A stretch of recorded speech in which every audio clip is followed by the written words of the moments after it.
Bamkele lena ke iMadiketseng TV, igama lami nguTshepo ngokamsemango. Lona ke oyi-legend ye-Kaizer Chiefs uDr Khumalo owaba nje umdlali nakuBafana Bafana mayinqoba indebe ye-Africa Cup of Nation ngo-1996 ke. uDr Khumalo ke wajoyina iqembu le-Kaizer Chiefs ngo-1986 wase eqala ukudlala ngo-1987. Engiphathele zona ke namhlanje ngaye ukuthi ke lona ke umama wakhe uMabel Khumalo usekandlulile ke emhlabeni, okumama ka Dr Khumalo.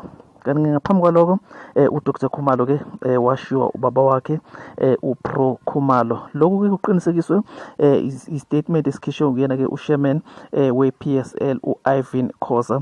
Kanti ke neqembu le-Kaizer Chiefs nalo lilandlulisa amazwi enduduza liwayisa kuwa umndeni wakwa Khumalo. Kanti ke ungangena ke nawe kwi-comment section undlulise amazwi akho. uDr Khumalo ke wa-retire ngonyaka ka-2004, umunye wabadlali abaye badlalele iqembu elilodwa kwi-PSL. Dlulisa amazwi akho ke nawe kwi-comment section, ungakhohlwa ke ukuthi ke usubscribe nakuye ke iMadiketseng TV. Igama lami nguTshepo ngokamsemango, sidibane futhi noma kanjani ngokwamukela.